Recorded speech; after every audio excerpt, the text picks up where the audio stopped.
We got music when we don't need music.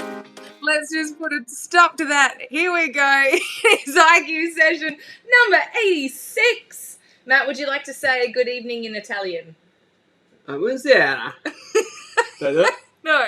Anyway, let's move right along. Buongiorno. That's morning. God help us all. We are just about to enter into the Christmas holidays. Especially with FBFM shutting it down for 2 weeks like we usually do over Christmas, we've had quite a few people concerned about how do we go through this 2 week period without losing all the work that all the work that we've done. And on that it is so easy to go backwards in a 2 week period. Very, very simple if you do nothing. Yes. That's where most people go wrong when they go on holiday. They're like, oh, I deserve the holiday. I get to relax, do nothing. It's exactly the opposite. You got to just keep everything going all the time. It never really stops. It just means that you maybe are exercising maybe a little later in the morning instead of early in the morning. You might change the time at which you do it. But other than that, everything shouldn't change. Nothing should change, really. So the first point we have to make there, obviously, is to keep moving. Yes. That's the first one. So that's the easiest step to do. I believe that the easiest way for you to win with exercise through these next 2 weeks is to do the at-home program, the FBFM at-home program. It's super simple. All the thinking's taken out of it. All the sessions are already programmed. We do them with you. It's all done for you. There's a plethora of videos, workouts, everything like that, which allows you to win. So you don't actually have to think on your holiday, because one of the things you want to do is switch off. This way you don't have to switch off. So you get to switch off. And all you have to do is switch on to online with us, and that's all done for you. You exercise. You generally don't need equipment, so you can get by just with wherever you are in the world, as long as you have access to the internet and a willing body and the ability to sweat, puff, and do all those things, then you should be fine. Yes. And the thing is as well, we also have access to 4-minute videos. So if timer is not your friend, there's a chance to still move, because it doesn't matter what it is or how long it is, as long as you've done something. If you do it less time, it does have to be more intense, but those 4-minute things can kill you. So the first thing is to keep going. Exactly. And make it easy. And make it easy. Don't make it hard. But on that as well is consistency. Like anything, consistency is always key. And being consistent means everyday movement. Doesn't matter how it looks. It doesn't have to be gym shoes on, in gym gear. That's my exercise. Exercise doesn't have to look like that at all. It's just got to be huffy puffy. You got to move. You got to lift heavy things, whatever it is you're doing. But the attire that you wear honestly does not matter. Yeah, I would have a focus for the 2 weeks of puffing. Get your heart rate elevated, and the duration of that is up to you, how long you do that for. But the more often you puff and get your heart rate going, get the lungs stressing out, the more beneficial it is for you from a hormone and a chemical balance in your body. And also the ability to make you fitter over that period of time. So a focus of just focusing on getting puffy every day would be huge over the period of 2 weeks, with that, what Sheridan was saying, with that compounding effort, just doing something every day and maintaining that. Obviously, at the other end of that, you're rewarded for doing something every day, showing up. The way we like to handle it, especially when times are normal and we travel, generally Maddie and I travel 3 to 4 times a year. We like to do that for a week. And the way we typically handle it is because we do usually go to somewhere that's hot. We like to go somewhere overseas. We like to go to beautiful hotels and resorts and stuff like that. We typically get up early-ish and get our exercise done. Generally speaking, the morning is usually cool. Then you can tick off the box straight away. You don't have that hanging over your head. Get it done. And because the thing is when you're on holidays, if you are, having time off over these next couple of weeks, is you can always have a nap later on, or you can go to bed earlier, or whatever it might be. So, but Sheridan, what if I have children? Where do I nap? I don't know. No, I don't have kids.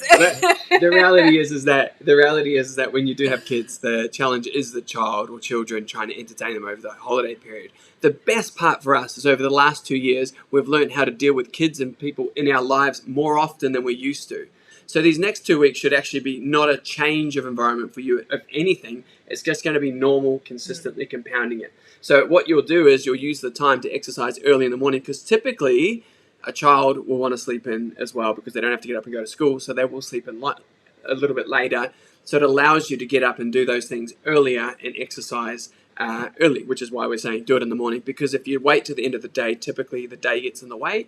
The children, the husband, the wife, whatever you're doing can derail you from actually winning on that day. And remember, we want to do something every day, not just I'll do 3 this week and I'll try to get 2 in next week, because there's interruptions in there which lead to the chance of not actually completing a full week. And when we leave it till the end of the day, there's just more variables that come into play that mean that more chances of you not being able to do it. For example, you get to the end of the day and, there's an emergency, you need to run a kid to the hospital or whatever, whatever it might be. There's just so many things that come into play to make you miss out on those things. So getting it done early is definitely the key.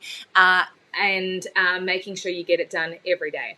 But over the holiday, if you do want to have a rest, the way to handle that is going to our list exercises. Now, what we mean by list is low intensity, steady training, rather than the high intensity interval training that we typically do in boot camps. Taper it back, but it just means you have to apply more time to it. So a list exercise is generally 45 minutes or longer, and it can be a walk, it can be paddle boarding, it can be kayaking, it can be low impact exercises and activities, bike riding, all those kind of things. But it just means that you have to apply more time. So short, sharp training gets you short, sharp results. Long, slow training gets you long, slow results. So you do actually have to apply more time to those low intensity stuff, because it's easier for your body to do, so less calories are burnt, etc. So, for example, a 20-minute run is the equivalent of a 1 hour walk. So if you got the time, of course, you can taper back the intensity and do the 1 hour walk. But if you don't have time, then you got to sharpen it up and make it a little bit shorter. You got to sharpen it up, if it is going to be shorter, to make sure you get the same bang for your buck. And that's why we say that if you're doing the 4-minute workouts, they're rough if you really apply them. And 4 minutes, when quite a few of those were filmed on the same day, and Matt's like, "Oh, we've got time, you'll be able to film another one." I'm like, "Matt, I can't, I'm fucked." And the timing's not a challenge, but I just physically can't because I'm stuffed. So applying yourself to those is super important as well. So consistency, though, is number one. And we always find that when people are trying to achieve something, or when people are making a shift in their lifestyle, now typically maybe holidays for you are exactly that, a rest period, as in no exercise whatsoever, we want to try and get the variable as close to 0 to make it easy. Now, what we mean by that, for someone who doesn't exercise at all, getting them to do it as little as possible. So 10 seconds, rather than telling them they have to go for an hour a day, 10 seconds is manageable because it's closer to what they're currently doing, which is 0.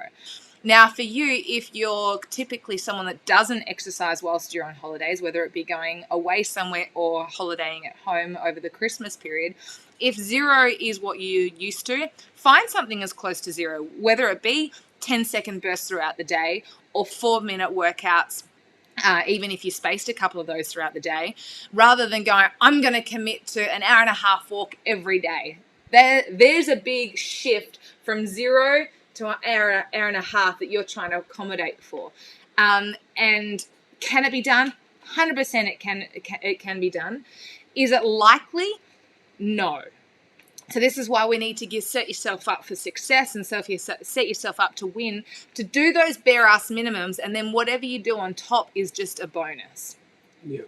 But if you're here listening to how do I get some big results over the next 2 weeks, the chances are high you're here to exercise, because that is the key to it. Doing as little as possible is always a great way, as long as you apply intensity. If you cannot apply intensity due to injury, due to your work style, whatever it is, then you have to adapt the longer, slower principle. That's the key. So do what you can within your means. That's the key to it all. But the key to it all is do something. Yes. That's the underlying message. If you haven't heard that, do something as little as 10 seconds throughout the day, multiple 10 seconds, not just one for the whole day, but do them throughout every hour on the hour if you wanted to. then you'll have great results from that. You could do 1 4-minute workout. You could do multiple 4 minutes. You could do a 45-minute to plus one. You could do whatever, but do something daily. It doesn't have to be the same thing every day. You might do one day dedicated to the 10 seconds every hour. You might do the next day as a long, slow one. You could do the next one as a short, sharp one. Like, you can mix it up, but just do something every day. Yeah. If you do the long, slow intensity ones, low intensity steady training. If you do that, it doesn't mean you're casually, briskly walking, taking in the flowers, going, oh my God, look at that. You're actually still walking with purpose, or you're doing something with purpose. Exercise is designed to be purposeful so that you get lots of purposeful results from the effort that you put in. It doesn't mean you have to go flog yourself. It just means that you have to apply yourself so that you get back going. I really did something then, not just, I grazed around the car park or whatever it is that you did in the moment. So it would mean that you couldn't carry a coffee cup with you. You'd have to wait to the end of your brisk walk to get the coffee and enjoy it that time. If you're carrying a coffee cup, you're probably going too slow. That's probably a good way to hard to drink the measure coffee walking fast. If you've ever done a running event, it's hard to drink water running fast. It goes everywhere. That's actually a skill I need to practice, because that I don't think I get any in my mouth. It just goes, wear it, 100% wear it. In my mouth, none. Alright, so rule number 1, do something. Yeah. And I genuinely believe that the easiest way for you guys to do this to win is to do the at-home stuff over the next 2 weeks, because it's all the thinking's taken out of it. You just front up and do the work. That's the easiest way to do it. Otherwise, you've got to do the thinking. If you do the thinking and something gets in your head, then you'll forget to think about yourself to do the exercise. So take that out, do that. That'll be the easiest one. Yes. Whew. The next one I want to talk about is if you're currently on a mission to or enjoying the journey of your strength progress, how do you make sure over the next 2 weeks, if you don't have, for example, let's say you've been smashing 100 kilo deadlifts and we're going into a 2-week break, you don't have access to 100 kilos to deadlift, so what do you do in the meantime? Well, the first thing is to use those muscles as much as you can, and that would be like, for example, not missing a WTF Wednesday leg day, because that's going to really making sure those muscles are used. So using them in some level is better than not using them at all. Yeah. And another way to look at strength is power. So power is short, sharp intensity. So applying those same fundamentals. So explosive activities, jumping, that sort of stuff for your legs. Push-ups, make them harder if you've been doing them on your knees and you want to get really good at your bench press. Start getting on your toes. Try to do some one-arm push-ups. Like, just, you can make things a lot harder than you think than they already are. So. And to break it down and for you to understand that exercise is actually super, super simple. We break down the body into 3 different categories. We go the push, the pull, and the legs. You would have heard us speak about this if you've done any Muscle Mondays. The push is the upper body and the pushing action, which involves, Matt, name all the muscles pretty please. Well, you've got these lovely triceps through the back here, because they are responsible for pulling the upper around, okay? So you've got these triceps, you've got your deltoid here, which is responsible for all the shoulder movement, and then you've got your pec, which comes from across here on this muscle of this bone that runs this way, and it runs across the middle of your chest. So you've got the chest, the deltoid or the shoulder, and then the tricep, which runs down the back. Those muscles there are used in any type of pushing action, being it a push-up, being it a bench press, being it a dumbbell bench press, being it a dip, being it anything that involves that action of your arms straightening out in front of you. That is a push action. So anything along those lines will help strengthen and keep the strength in those muscles. Yeah. So if you are trying to get better and stronger at the bench press, you don't have access to the heavy weights that you've been using for a bench press, then you get good at push-ups. And for example, if push-ups are easy for you to do with perfect technique, go to clap push-ups, because that takes it a little next level. Go to dips, all those kind of things. Anything that's using the same muscle groups will help you with that exercise later on when you can get back to the gym for it. Perfect. Yeah? Next one. Yeah. Cool. Then we've got the pull section, which is all the upper body and the back. So anything like that's a pulling action or a bent over row. Yeah. So we're using the bicep this time. So before we used the back of the arm, which is the tricep, now we're using the bicep on top. Still, the shoulder is in play because it's using that action through here. And then at the back here, we've got all of the chairs in the way, Sheridan. The back muscles here, so we've got the lats that come down through here, the rhomboids that come through here, your traps and everything. So basically, if Sheridan was doing a pull-up, she pulls her arm down, uses the bicep, the shoulder, and all these muscles through the back. It also uses your core on the front. So basically, anything that involves something coming towards you with that in that action of bringing your elbows to your ribs is a pulling action.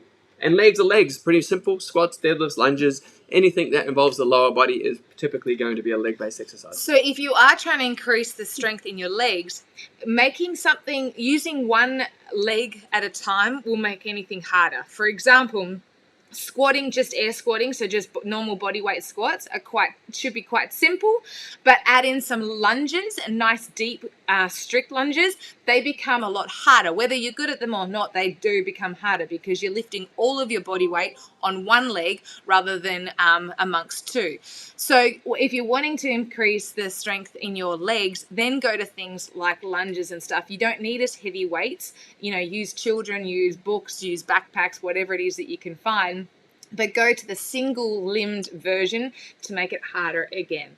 So those are the kind of ways that you can make sure that you keep up the strength in those kind of goals that you've got over the 2-week break. The easiest way, the most simple thing is the online FBFM at home stuff, because on a Monday, you know that strength is there. On a Monday, you get that session in nice and quick, and then it's done for the week. You don't have to keep doing it every day. You won't lose your strength from that. You'll actually maintain it perfectly fine. Plus, with the combination of all the other exercises that you do through the week, come the end of the 2 weeks, you'll be great. You'll be right back at where you were before you left off. So it's a nice, easy one. Cool. Next one? Cool. Next one is so that's the strength side of things. The fitness side of things we've kind of covered in your boot camps and stuff like that. But we are going to be offering a little bit extra over the Christmas break. Some secret sauce. There's a lot of people that have running goals, triathlon goals and things like that. There's quite a few people that are interested and now intrigued in the whole triathlon kind of world that we've entered. So we're actually going to be doing some running and triathlon programs. So if any of that is of interest to you, you can opt in to do those. And we literally tell you what you've got to do on what day.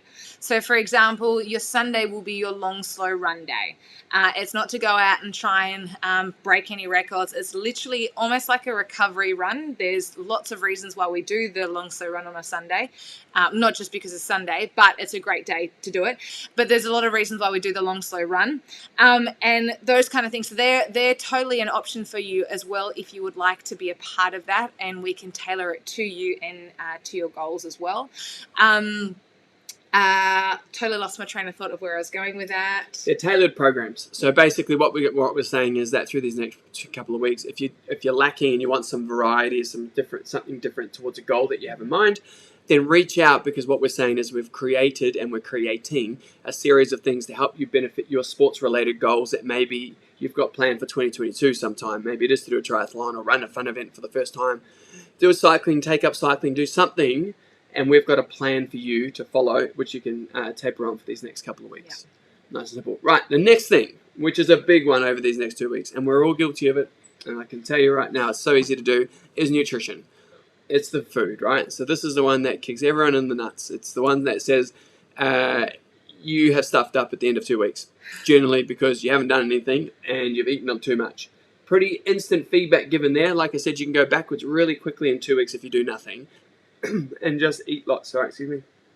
So, the easiest way to do this is not count calories, because you're on holiday, right? You don't need to count calories on holiday. You're going to have a break from that stuff. But it's to work everything off portions. We talked about this the other week. The meat is the palm of your hand, the inside of the palm of the hand. Your carbohydrates is a couple of fistfuls. If you just based everything you did on that little simple rule of thumb, when you ate every meal, you will be in check with your calories pretty close to maintaining everything over the next 2 weeks. You will not miss out. Christmas Day will not feel like you're fasting compared to everyone else overindulging. It is literally the way you win, is set yourself up for success at the end of 2 weeks. Portion control, not calorie counting. You're going to give that a rest for a couple of weeks.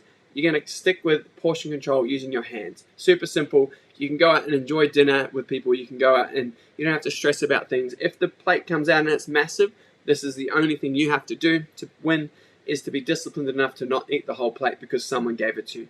Be strong enough to say, oh my God, I'm full. Thank you so much. I'll get this to go. Is that okay? You're not being rude. You're taking it with you, and you can do with that what you will. You can chuck it in the bin on the way out the door. You can eat it the next day. But the reality is you do not have to finish your plate. Okay. Matt and I, it's probably a couple of years ago now, went to a friend's house for lunch, and at this time, we were doing a bit of a challenge between us of trying to go. I think we were doing 100 days of sugar-free, just to kind of break the cycle, challenge ourselves, see how we felt, see if we felt any improvements or anything like that. And we went to a friend's place for dinner, and they cooked this amazing meal, went to so much trouble of preparing it all for us. We had a great time, and then they brought out dessert, and they didn't know that we were on sugar-free, and I felt guilted. No, I guilted myself into accepting this cake because she said, "Oh, I've made this especially for you guys." So instantly I've gone, "Oh my God, if I don't eat it, she'll be offended. She's gone to all this trouble to cook this for us." And of course I said, "Yes, I'll have some, please." And I ate it, and every mouthful, I was just beating myself up. It was delicious for sure, but it wasn't worth breaking this little goal that we'd set ourselves. I, on the other hand, yeah, but hang on. I got offered it first, so I've said yes first. Then she's offered it to Matt, and as soon as she's offered it to Matt, I've kicked myself even more because he had a perfect response. It's like, oh my God, I'm so full right now, but can I please take it with me and I'll eat it tomorrow? I'll eat it when I can. Sorry, I didn't even say tomorrow. I said, I'll eat it when I can. And what did she go? "Oh, absolutely. I'll get that for you now." She cut it up. She put it in a container. She put it to the side. We carried on talking. Sheridan's sitting there basically crying inside going, "I've just ruined. I'm 47 days in and I'm eating sugar," without sobbing in front of people. But we get in the car and she is livid because she compromised to please the person on the other side. The person was still happy I took it. But that's the thing is, she was probably more grateful for Matt's response because, he wasn't ready to eat it then, and taking it away meant that he really valued it and wanted it. So she probably got more from his response. I'm here beating myself up about it and realizing that I didn't have to say yes. I could have said to take it with me, and she would have been none the wiser that we chucked it out on the way out, or chucked it in the bin when we got home. Because we're still like, or give it to someone else. We're 53 days away from finishing. I wasn't going to keep it for 53 days and try it at the end, so I couldn't bring myself to do it. So I had to part with it, unfortunately. But that is how you do it. It's not rude. It's just saying thank you so much. Thank you for thinking of me. I'm so full. We have just eaten lunch. Can I please have it to go? And I'll eat it when I can later on. Thank you so much. And there's actually more lessons that come from that too. It can also show that just because you've eaten a big meal doesn't mean you then have to force more food into your body when dessert is offered. So you don't know how much that may inspire the other person too to go, "Oh, he said no to that. Maybe I don't need to do a dessert next time for someone when they come over for dinner." So often when we have entertained people, it's like, "Oh, you've got entree, main, and dessert." And it's like, that's a shitload of food, and we don't all need it. So much. First of all, maybe just choose from two. Do you want like a cheese platter at the start and a main, or do you want the main and then a dessert? Or skip that and maybe have some fruit on offer or things like that. So making other options and making other alternatives as well is also a good way. But definitely that day still cuts me deep that I said yes and ate this friggin' cake and he said no. And to make it even worse, he walks out of there like chest tall and like, "Yeah, I didn't eat it." And I'm like, "Screw you, Matt." Day 47. I'm not starting again. Rookie mistake. And these are big lessons when it comes to Christmas Day, because quite often Christmas days, especially if you're going to see family, whatever it is that you're doing, it often comes with multiple choices, lots of food, multiple courses, all of that. And quite often those foods are not low calorie either. So how do you get away with it? Are you talking that 1 cup of gravy on my mashed potatoes is not low cal? No, Matt. Not at all. And definitely not the ambrosia that we have for dessert. So maybe maybe taking away the dessert and saving it for the next day, and scattering your food out rather than going, "I'm going balls deep and I'm going to eat all my calories today and I just won't eat for a week afterwards." Is the likelihood of that happening is pretty low. Yeah. So pacing yourself. So taking stuff away and trying it the next day. If there's 3 meats on the table that you want to eat, take some away for the next day. Eat 1 or 2 today and then take 1 away for the next day. Spreading it out. That's just some simple tips of food stuff that you can apply. And this sentence is pretty easy. When someone says, "Oh, would you like some more?" You say, "Oh, no, thank you. I'm full." End of conversation. Like if they say keep eating, you can keep eating. You're like, "Well, no, I'm full." That means there's no more room for the food. I'm full. They understand the concept. It's not rude. It's just you're just telling them there's no more room for food. That is not rude. That is just letting them know where you're at. Most people go, oh, thank you, and then they start forcing it down and feel sick and disgusting for the next couple of days. So you don't have to do that. You can just say you're full and just say, oh my God, I love it. I'll take it with me. Is that all right if I take it away and I'll have it tomorrow? That little line, I am full, thank you so much. Be polite because they're offering you food and they may be the host or you may be the host. It doesn't really matter. But you can just say that to someone and everyone knows the term. Everyone understands it. It's not rude. It's rude for you to do it. It's actually ruder on yourself to say, oh, thank you, and keep eating, because now you're jeopardizing what you know isn't really the right thing to do by your standards, not necessarily what other people are doing. I feel like Christmas Day, everyone goes, oh, finally a day I get to eat everything. But that, unfortunately, can derail from a lot of things, and it flows into Boxing Day, and Boxing Day flows into, oh, it's the New Year's, I'll start on New Year's Day. And you've gone 7 days straight of just being a pig, going, I'll start in the new year. We set our resolutions and we try again from the start. But unfortunately, that's a vicious cycle because December's at the other end and Christmas is still there next year as well. So try and break the habit. That's my hot tip. I just want to rewind a bit and point out that Matt said ruder. As in... Yeah, like Rudolph. Yeah, it's like Rudolph. That's not a word. Yeah, ruder is. But to keep it really... You're getting a wedgie. I'm getting one of those anyway, whether I like it or not, let's be honest. But we just wanted to keep it really simple to show that you don't have to lose progress, lose all the hard work you've put in. It can actually be that simple. It doesn't have to be extreme. You don't need a gym as such to make sure that you keep this progress going. Go for a walk and find a park and, use the monkey bars to do some chin-ups. There's quite a lot of opportunities out there, but FBFM at Home is running through. All the live classes are staying. Just accept the public holidays. We will be there. And we'll also have these customized running or triathlon plans for you if you are... Any kind of sport. We can create them all. They're all pretty simple to do. Like we said, exercise is actually very simple. As long as you've got someone else telling you what to do, it's really simple because all you have to do is do what you're told. Yes. As much as you hated doing that when you were a kid, why not be an adult and just say, all right, tell me what to do so I don't have to think about it. Really cool. I think the thing is though, now that we're all adults, quite often we have to be telling people what to do all the time or we have to make decisions all the time. So quite often it's actually quite nice to just be told what to do. That's one of the reasons why we all have PTs is because sometimes you just need to be told what to do because you'll do more for someone than you do for yourself. Exactly. Okay, some fun ideas if you want to move daily with your kids and you have children and you can't find time to do structured exercise. Here's some really cool ways. Go onto a jungle gym or playground, find a playground near you, take your kids there, play a game of Tiggy with those kids on the playground. All right? You are it. Chase your kids. See how you go. You make the rule you can't touch the ground, so you have to use everything to get through it. And if you hit the ground, the rule is 5 push-ups. So all of a sudden you turn a game of Tiggy, which is interacting with your kids. If you've ever played this game hard out and you're competitive and you want to win, you will be cooked at the end of it. And the kids seem to be very agile and it makes it way harder to win. And that is how you do it. And it's a fun way of doing it. Tiggy on the jungle gym is one way. Include your kids with it, and it's interactive quality time with them. They will love it. Kids spell love the same way as dogs do. It's TIME. Spend some time with them and they will love you for it. That's the key. Include them in the process. It doesn't have to always be structured. I'm doing a workout and like this. If that doesn't work for you because you are looking after the kids and they want your attention, give them your attention, but give it to them physically and say, all right, you want it, you got it, but we're going to play a game of Tiggy. Get going, son. I have a game idea for you as well, and it involves getting huffy puffy. I was introduced to this only a couple of days ago by my beautiful husband. It's called musical drivers. If you're in a car with all people that can drive, and you're taking a road trip, this is especially if you're taking a road trip and you're going to be in the car for some time. When you get to a set of traffic lights and you have to stop and it's a red light, everybody gets out of the car, runs around the car until the light goes green. Then the people that you have to get in at the doors that you're closest to, so you might have a new driver, and then you go again. Your heart rate is going to be high. You're going to get happy puppy pretty quick.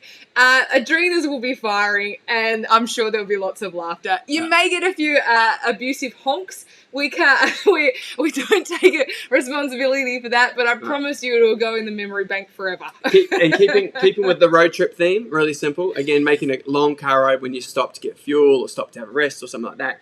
on your wheels, on the rubber wheels, write exercises around the wheel with like a chalk or something like that. So you write different exercises around the wheel. And when you stop, the wheel that's on your side of the car and that's on the ground, that's your exercise that you have to do 20 of, or 30 or 40, 50, whatever you make it. So anytime you stop and you get out and have a look, whatever that exercise is on the bottom is what you have to do. Everyone in the car gets a wheel and you just allocate that one there. Super simple. It's done. So when you get time to stop, you're not just going, oh, stretch and moving around. You're actually doing something physical, which allows you to burn calories, so that you get stronger and fitter. Easy. Again, using a mundane thing like driving a long way to make it a bit more fun. Super easy, super simple. And that's the way exercise should be. Make it fun. Another one, a little bit more extreme, and you can get in trouble for this one. More extreme than those. This one here is if you're driving along, again, road trip stuff. This is stuff we did when we were growing up, and I did anyway. You're driving along, you pull over when you see a field of maize, all right? Corn, sorry. And what you do is you pull out, you pull over, you play odd one out with the people in the car. Odd one out, as in paper, scissors, rock? Correct, yeah. Okay. What do you guys call that? Paper, scissors, rock. Odd one out. So basically, the last person left that loses that game is it for the game of Tiggy. Everyone else runs, gets a 10-second head start. Everyone jumps into the maze, runs in there, and the person's chasing them trying to play a game of Tiggy. It's like a horror game, and again, adrenals, energy's high, and you got the added like scariness of actually having a farmer come into the field, like angry you're in the field, so then there's someone actually chasing you as well. Also, every horror film ever was based at some point in a cornfield. So if you hear a chainsaw, it run again. But easy, again, fun ways to make car rides fun. And kids, what a way to introduce them to horror films. Like, no, you can't do it. You have to put a GPS on a kid. Like, you'd never get them back. No, that makes it more fun. You just see like all the things moving as they walk around. Anyway, don't come to us for parenting advice. But that should be some nice, simple ways to keep you active through the holiday period. It's only 2 weeks. We are FBFM breaks from tomorrow evening, and we're back on Tuesday the 4th. Not Monday the 3rd, because that is actually the public holiday for New Year's Day that we only just found out. Good one, us. But FBFM at Home is continuing on throughout. And please, if you would like a customized program, if you want to work on your running or whatever sport it is that you would like to do, please let us know, and we would love to create that for you. Other than that, if you have anything, please reach out. There is one more IQ session. We have one next week. It's the results. Oh, we'll have the results for the challenge next week, and that will be the last one for 2021. And then we'll be back fresh. Oh no, then will there be one before? Anyway. No, we'll let you know. We'll figure it out. I haven't looked at the dates. I don't know where we are, what we're doing. Oh, there's Glenn. Hello, good sir. But if you guys have any topics that you would like us to discuss, please send them through. It's it makes it easier on us to work out what we're going to talk about. And B, then we get to answer your questions. So how good's that? That's all I got for you. Here's Sheridan's constant trickle of words. Get them all out before we finish. Wrap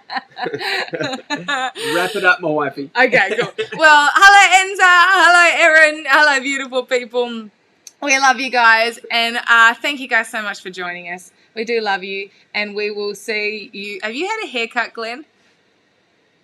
Have you had an accident? No. Did you do that? Yeah. The sides look great. You can actually unmute yourself. Everyone needs to hear this story. This is why Glenn. the camera's been off. Oh my gosh, this is great.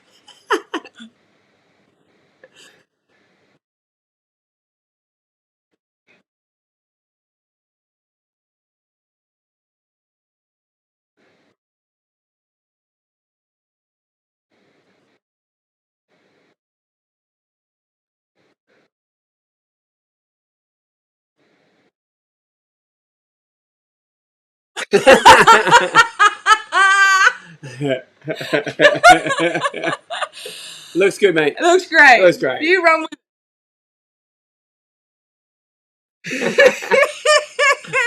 Wow. Well, mate, you look great. Yeah. New year, new you, right? Yeah.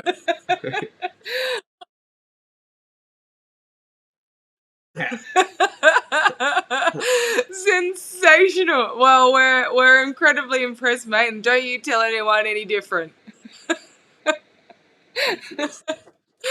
I love it. Well, you guys have a sensational evening. Thank you guys so much for joining us. We will see you next week. Don't forget, stay active through the Christmas period, and at the very least, just go one better. One more. Go better than you did last year, whether it be eat a little less food, exercise a little more, whatever it might be. But you guys rock. We love you. Thank you guys so much. See you, have legends. a good night. Thank you. Thank you. And thank you. All right.